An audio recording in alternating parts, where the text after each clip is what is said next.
Whoa, WWDC, impressive. So WWDC, from my perspective, it's kind of mixed bag. We got some hardware, as a lot of the rumors were saying, but it's really a software event. WWDC, Worldwide Developer Conference. So it's really a developer event where developers get access to the software very early. I'm actually installing the beta for iOS 16 on my phone, and I'm installing the beta for macOS 13 on my laptop over there right now.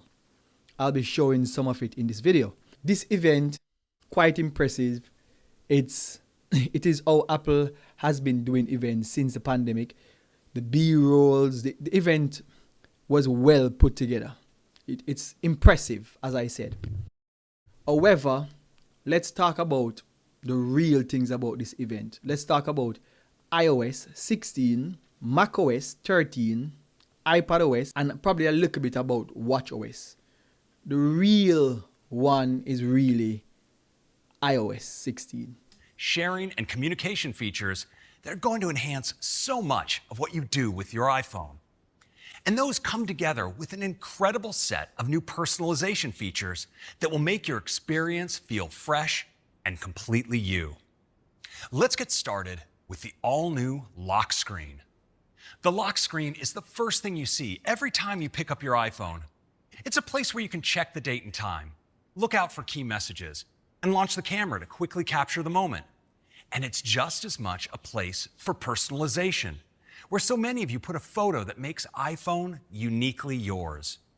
In iOS 16, we're bringing the biggest update ever to the lock screen, completely reimagining how it looks and works for you. So, as you saw, iOS 16 has some amazing features. When I say amazing, I mean amazing. The lock screen, that is very, very new to iPhone. That lock screen capabilities, we're talking about widgets on your lock screen. And the reason why I think in this conference they expose or they talk about this is what is going to be on the iPhone 14. So it's rumored that the iPhone 14 will have a always on display. And this ties in well.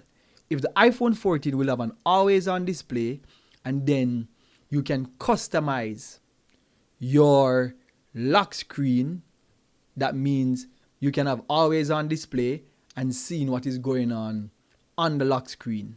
And as you saw, the lock screen can be customized a lot. You actually can put widgets on your lock screen, which is so amazing. You can change the font, you can do a lot of stuff on the lock screen.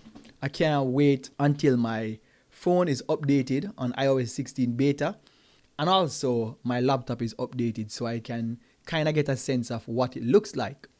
I'll be showing some of that in the video once it's updated. Now, as I said, iOS comes with a lot of features. I don't necessarily want to talk too much about iOS because this is kind of like a recap. I'll do a dedicated iOS 16 video. Now let's talk about macOS. Wow.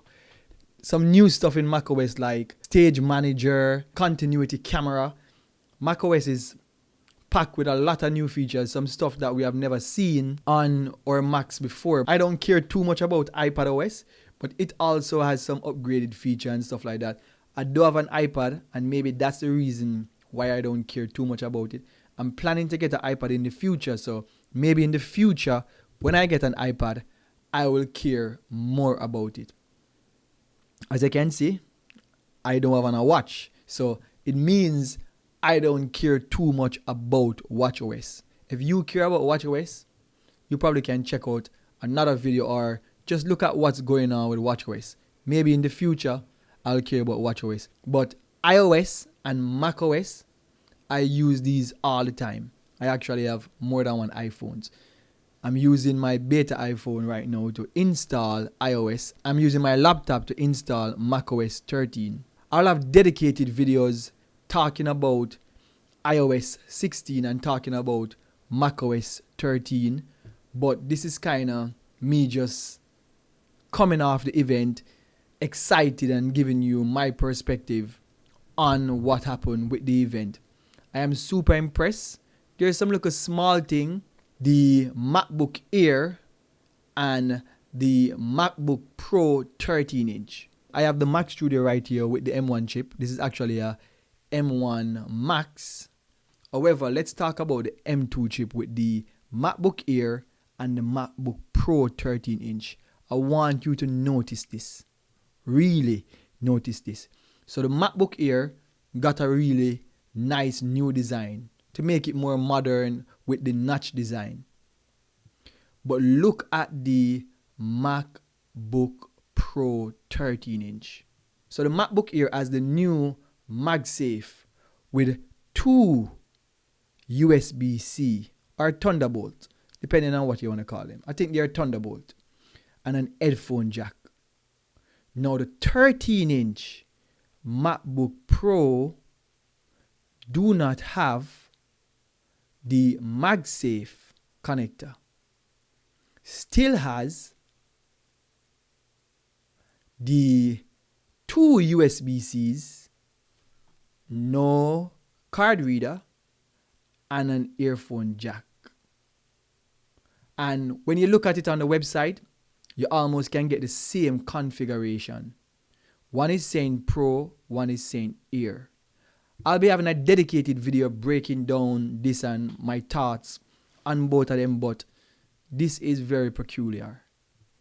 Take a look at it.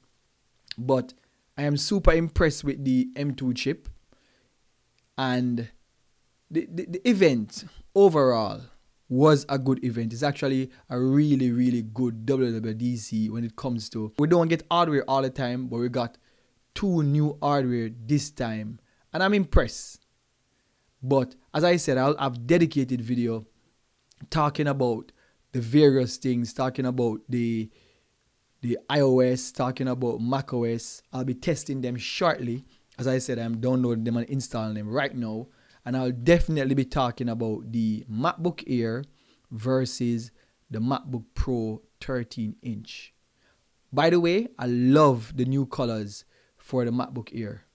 Whoa, that midnight, woo, I love it.